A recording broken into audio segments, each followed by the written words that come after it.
बिस्मिल्लाहिर्रहमानिर्रहीम। अस्सलाम वालेकुम viewers. Assembly language tutorial series के साथ मैं हूं Mohammad Safdar Dogar.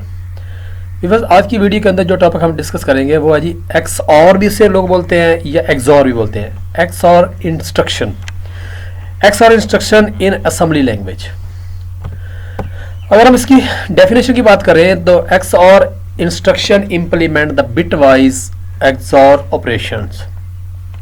The XOR operation set the resultant bit to 1 if and only if bit from operands are different. Means अगर आपके दो ऑपरेंड्स हैं और दोनों की वैल्यू अगर डिफरेंट होगी तो ये उसकी वैल्यू को रिजल्ट जो है ना उसको 1 सेट कर देगा।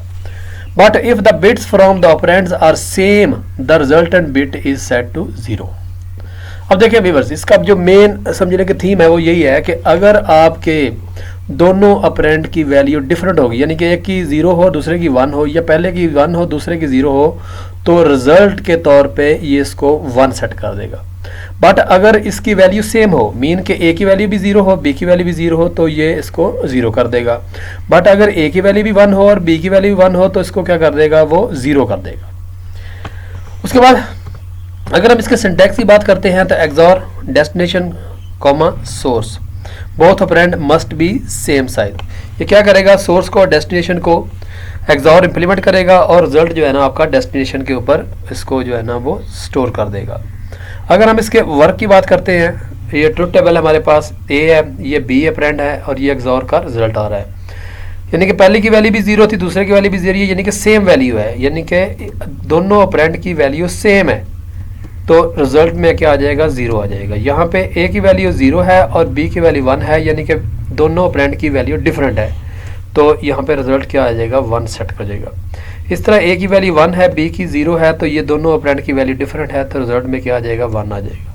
इस तरह ए की वैल्यू भी 1 है बी की वैल्यू भी 1 है, यानी कि ए और बी दोनों ऑपरेंड की वैल्यू सेम है, तो रिजल्ट में 0 आ जाएगा। अगर व्यूअर्स हम इसको प्रोग्रामिंग के अंदर इम्प्लीमेंट करना चाहते हैं तो इसको कैसे करेंगे, इसके लिए मैं अपना सॉफ्टवेयर जो है ना EMU8086 को ओपन करता हूँ। यहाँ पे एक छोटा सा प्रोग्राम लिखते हैं, डॉट मॉडल स्मॉल, उसके बाद data code main program procedure और यहाँ पे आ जाएगा मेन एंड प्रोसीजर। देखें जी, अब हम क्या करते हैं, दो ऑपरेंड लेते हैं, मूव AX 1 0 0 0 1 1 1 और 1 और इसको हम कर लेते हैं बाइनरी। ये हमारी 8 बिट वैल्यू है, ये 4 बिट हमारे पहले आ गए, ये 4 बिट ये वाले आ गए। इसी तरह हम यहाँ पे करते हैं मूव BX 1 1 1 1 0 0 1 0, ये लें जी, और इसको भी बाइनरी वैल्यू। अब अगर व्यूअर्स हम एक्सॉर्स की वैल्यू बात करते हैं तो ये क्या करेगा, जहाँ पे इसकी वैल्यू सेम होगी वहाँ पे 0 करता जाएगा, जहाँ पे डिफरेंट है वहाँ पे क्या करता जाएगा, 1 लिखता जाएगा। ये ले 0 और यहाँ पे 1, ये इसकी वैल्यू जो है ना ये शो करेगा। ये देखते हैं प्रोग्राम इसकी वैल्यू कैसे शो कर रहा है या नहीं कर रहा। तो यहाँ पे आ जाएगा एक्सॉर AX BX।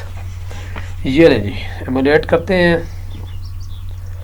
ये सिंगल स्टेप किया, AX के अंदर पहली वैल्यू स्टोर हो जाएगी, तो इसने क्या कर दिया, इसको 8F जो है ना स्टोर, बल्कि हम AX या BX की बजाय यहाँ पे AH और BH करते हैं, ताकि 8 बिट वैल्यू है तो इसको हम ये ले जी, इसको भी हम क्या करते हैं AH कर लेते हैं और इसको भी हम BH कर लेते हैं। ये लें जी, सिंगल स्टेप किया, ये देखें 8F आ गया। अब 8F को अगर हमने कैलकुलेटर के अंदर देख लें तो ये हमारी हेक्साडेसिमल वैल्यू है। ये लें जी 8 इसको हेक्साडेसिमल पे ले आए पहले और यहाँ पे आ जाएगा F, एक मिनट, यहाँ पे 8 और ये F, यानी कि वही वैल्यू आ गई 1 0 0 0 1 1 1। ठीक हो गया।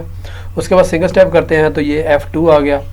F2 की वैल्यू को अगर हम देखना चाहते हैं तो एफ और यहाँ पे 2, ये देखें जी 1 1 1 1 0 0 1 0, यानी वही वैल्यू आ गई। अब हम सिंगल स्टेप करके उसको इम्प्लीमेंट करते हैं एक्सॉर को।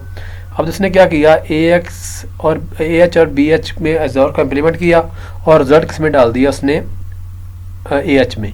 तो ये हमारे पास क्या आ गया, 7D आ गया। अब 7D को अगर हमने देखना हो 7 और ये D, तो इसकी जो बाइनरी वैल्यू आती है वो आ जाएगी 0 1 1 1 1 1 0 एंड 1, यानी कि सेम वैल्यू शो हो रही है। तो इसका मतलब है हमारा एक्सॉर का ऑपरेटर काम कर रहा है। तो ये तो था व्यूअर्स आज की वीडियो। तो मैं उम्मीद करता हूँ कि आज के लेक्चर की आपको समझ आ गई होगी। मेरे वीडियो देखने का शुक्रिया। तो नेक्स्ट लेक्चर तक बाय।